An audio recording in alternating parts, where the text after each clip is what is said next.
And welcome back. Happy Friday, everyone.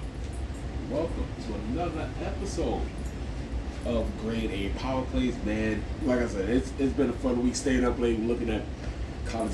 Wow, I said college. That shows that I'm tired. NBA and the NHL playoff games. A lot of teams got closed out last night. NBA over the last couple of days, NBA wise, and now NHL. So the next couple of days are basically single games now. So yeah, this is the part where teams are really gonna, take advantage of ending series early. And depending on when you did, you're either getting 3 or 4 days rest because the second round is not starting apparently till Monday. Apparently, they really think that a lot of people think that the St. Louis series is gonna go 7. If it does, and St. Louis wins tonight, which most people think they are, because one, obviously Hellebuck has struggled this series. Two, the defense is not the same with the last change, and one of their best two-way players, Mark Scheifele, is not. Mark Scheifele's not making the trip, so he's resting up, and most likely he's gonna have a 3-day rest until a possible Game 7. So with that being said, we're just gonna go over a quick rundown and just get over what I feel are my favorite props for today, and it's pretty much a quick short video. I'm also playing the single game on FanDuel, so I'll be doing research that way, but hey, might as well be able to get a quick video out for you guys for what my favorite picks are. But quick review of last night. Kings are out. They just, once again, another series of them running to the Oilers, and the Oilers knocked them out. McDavid for a power play point came through. A lot of stuff hit halfway and just didn't come through. There goes Quentin Byfield for Fiala one more time, last time for the season. I accidentally somehow put Philip Deneau twice as a single, but hey, I'll take it. I don't even want to talk about Connor McDavid. He's a jackass. But he did weasel his way into 2 points. Byfield point was plus money. Nugent Hopkins power play. And I think I hit a couple. There goes the Eichel, the Theodore power play. I was big on Hartman. That's why he was on the cover sheet. It just sucked that him and Zuccarello couldn't combine for anything. And that's pretty much it. Let's get right into today's favorite picks.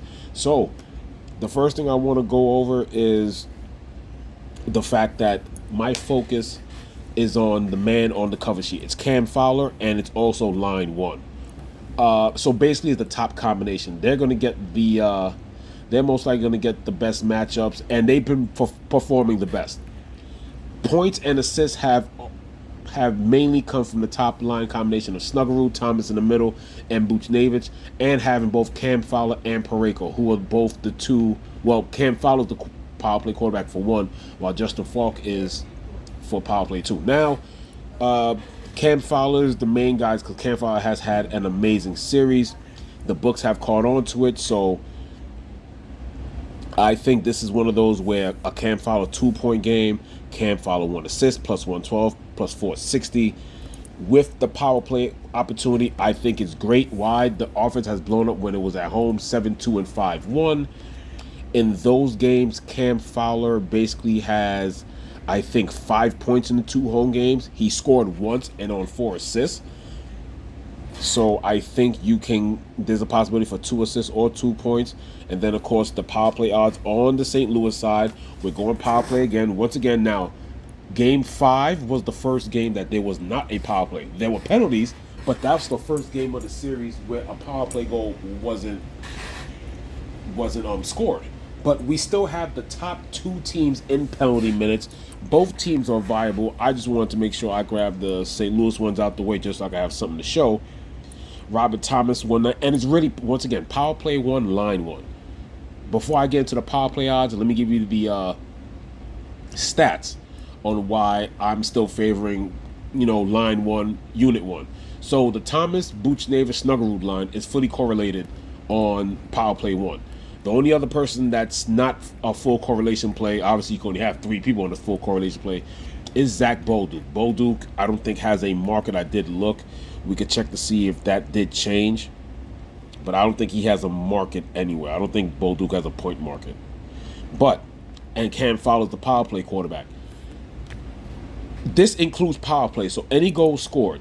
St. Louis has 19 goals this period. Line 1 is basically responsible for half, or almost half. They have 9 of the goals. So the third line of the Bolduc Sundqvist line, even Radek Faska, Topachenko, and then of course the Shen Neighbors Kyrou line has everything else. 9 of the 19 goals are pretty much responsible of a combination of either the line one or power play one unit with Thomas, Buchnevich, Cam Fowler, or there's a combination of Cam Fowler, Snuggerud, or something like that on a 5-on-5 opportunity. So I'm definitely favoring the combinations here. Now, we're not getting a lot of great prices here. As you can see here, automatically, you know that's not going to really add up to much. Thomas and Buchnevich, I'm pretty sure that might get to even money. Almost, minus 108. So you're basically going to either have to combine it with a Thomas. There's still combos I still got to pick. Because like I said, the main line I'm focusing on is line one. And then, of course, with Cam Fowler. But if you do Thomas and Snuggerud as a pair, that's plus, what, 149. And then, obviously, the odds are lower. Buchnevich and Snuggerud is plus 187. So I'm gonna, but right now my main thing is I got Snuggerud for him by himself. It just went down actually because in my notes that I'm looking at right now it's plus 130, so it went down to plus 126. So grab this as fast as you can. He has had a great series. Other than that, even though like I said the rest of the goals, so the other 10 goals have been spread out from lines 2 to 4. I'm sorry, but I still, the odds are too great not to take it. Kyrou is minus 118. That's already good money for him. So then if you put his center, Braden Shen, which is, this is not power play 2 correlation, you're looking at plus 218s right now. So definitely got to take a look at these plus money odds for the second line. Kyrou's the only one that's negative, and he's only negative 118. So you have to take a chance on those. But the strong line is the top line. Like I said, you got Shen. And then there you go right there. You got Jake Neighbors. Like Jake, if you do Neighbors and Shen combined, that's probably plus 300. You're almost sniffing plus 280. So major value on that second line. But the production I'm going with is line one based. And like I said, with the power play odds, I already took those. But like I said, it's still the top 2 teams in minutes. The thing is, they're 1 and 2, led by Winnipeg. The thing here is, St. Louis has the 3rd best PK, while Winnipeg has the 3rd worst. So that's why I'm definitely favoring the St. Louis side. And like I said, they lose one of the best two-way players in Scheifele. So power play odds that I have here, I'm still entering bets. Like I said, they go Snuggerud plus 130. He's the only one positive money on that. Plus, he's power play 1 correlated. Neighbors plus Jake Neighbors for a power play point. I mean, they do have a combination of other guys, but like I said, I think you should take all the power plays and at least hope 3 of them hit. There's a possibility that both of them hit, because as you can see, Neighbors and Kyrou plus 600, plus 500. They're just worth the risk because, like I said, Winnipeg is giving up a lot of penalty minutes in this first round. Like they're already up there. Yeah, you know, you get your 10-minute majors and all this other stuff. But still, they're far ahead. These two teams, like I said, once again, they're 1 and 2 when it comes to penalty minutes. 148, 118 for the St. Louis Blues. Expect some retaliation and some penalties because of the Scheifele hit. And after 148 and the Blues are 118, they're second, it drops all the way down to 72 minutes to the Florida Panthers, who own most likely the 2nd best penalty kill still in the playoffs. St. Louis has, like I said, they have the 3rd best PK at 85-7, even though they're giving up the 2nd most amount of minutes, which shows why all those penalty minutes, power play goals, St. Louis, like I said, Game 5 was the only game, didn't have a power play goal. St. Louis has 6 power play goals to Winnipeg's 2. So Jake Neighbors, Kyrou for the second unit. Then you got Buchnevich plus 290, plus 250, Cam Fowler with his correlation, and Robert Thomas. And that's why I like Cam Fowler. Cam Fowler generated on the 5-on-5. It's the reason why he's on the cover sheet. Cam Fowler for 2 assists. Cam Fowler for 2 points. 1 point I think is negative money. It's 1 assist that gets you plus 112. So there you go. There you have it. Now we can't just totally ignore the Winnipeg side. We definitely cannot do that. On the Winnipeg side, Scheifele is gone, so there's going to be some enticing stuff to pick. So you see Kyle Connor there. At least Kyle Connor's still 210. Morrissey, the power play quarterback, plus 300. You got Velarde. Velarde might be, looking more to shoot with no Scheifele or whatever. We'll see how that creates with the first line when you don't have somebody like Scheifele in between Connor and Velarde, though. But they are moving from what I'm seeing. I don't know if it's confirmed yet, 5-on-5. But when the game happened, because if y'all remember my last episode a couple episodes ago, they literally scored. They literally had a goal within a minute and 27 or 47 seconds. So I really thought the Scheifele-Connor 2-point combo, even though Connor ended up with 2 points, was going to hit. Scheifele took the hit. He got hurt. So during that game, there was a rotation of Mason Appleton and Nemestikov being on the top line. So I don't know exactly what they will do. Obviously, St. Louis is not going to move anything around. But it's going to be interesting to see what Winnipeg does. There's nothing yet confirmed. But if they're looking to try and figure out something, it's most likely, obviously, Connor to the left, Velarde to the right. And then, like I said, when you lose a center like that, things are going to have to move around and change. And we're going to have to see what they do. Are they going to do something like go 11-7 or... I don't know. It's really interesting. But right now, the reports are most likely, because of the way the game went, Velarde, Connor, and you'll probably have Nemestikov stay up as a center. So Nemestikov will move from line 3 all the way up to line 1. Adam Lowry will stay in line 2 between Cole Perfidi and Iafallo. And as you can see, Cole Perfidi got promoted to the top power play. So Cole Perfidi is plus 480. So that's an interesting power play point there. Like I said, it's still a sturdy penalty kill, but there's a lot of minutes going around. So there you go there. I understand they have Alex Iafallo plus 500, but Iafallo is on the second power play unit. And Winnipeg is a team that gives... Winnipeg is one of those teams. I mean, obviously, when they're totally healthy, remember, it's Connor, it's Ehlers, it's Morrissey, Velarde, and Scheifele.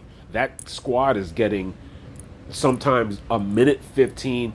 If they're keeping it in the zone, they might get a minute 25. But this is one of those that it's like a 60% or 65%, 35% split, where the top unit, obviously fully Winnipeg won with Ehlers on it, they get most of the power play time. So if Perfidi moves up to the first unit, and then they also have Nemestikov there because Ehlers is also hurt, there's some interesting things there. I wish they would have had Velarde and Nemestikov there, but they don't. It's Iafallo that they have there, but Perfidi is the one that moves up. And when it comes to 5-on-5, if we're looking at the points here, Perfidi is on the Adam Lowry line, but Lowry doesn't have a market, but Perfidi and Iafallo do. They're the opposite wings of Lowry on that second line. And them together is plus 236.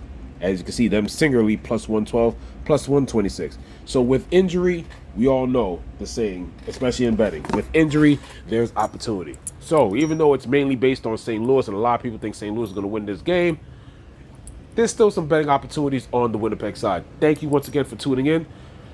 We're gonna, unless St. Louis wins, we're gonna have a weekend of single games. Tomorrow's game 7, Dallas. Tonight's game 6, Winnipeg at St. Louis. Tomorrow's game 7 at Dallas, as Colorado tries to move on and avoid the upset. It's still a good team. Yes, Dallas is still a good team, but it's an upset because most people thought Colorado should be able to run over them in a 4-1, 4-2 kind of series, but that's not the case. And if St. Louis does do what everybody think they're going to do, then there's a game 7 on Sunday with the Carolina series and another second round series starting Monday. That's the one thing NHL does. I mean, NBA kind of does it sometimes. Like, they'll have a game 7 and maybe a game 1 intertwined in the same day once in a while. But NHL, they have everything set and then everything goes on. So teams like Carolina, Florida, Vegas, they're all resting right now. So big games, big games. If St. Louis wins, then it's a weekend of game 7 Saturday and Sunday. But that's the end of my one-game preview. Try to give you as much info as I can, even though it's one game. I wanted to keep it short, but as you can hear, I kept rambling. But interesting stats here. Power play opportunities, let's go. As you can see, there's some valuable stacks on the second line of Shen, Kyrou, and Neighbors. Let's get those going. And like I said, there are opportunities on the Winnipeg side. But I'm heavily favoring St. Louis here. Thank you very much for tuning in. Good luck tonight. Let's get back Let's first get back some of the losses from last night, even though I still did pretty decent. But let's get back some of the losses last night and then continue to profit. This is your boy Grade A Fantasy. Have a great weekend. Enjoy the hockey and enjoy the NBA playoffs. I'm signing off.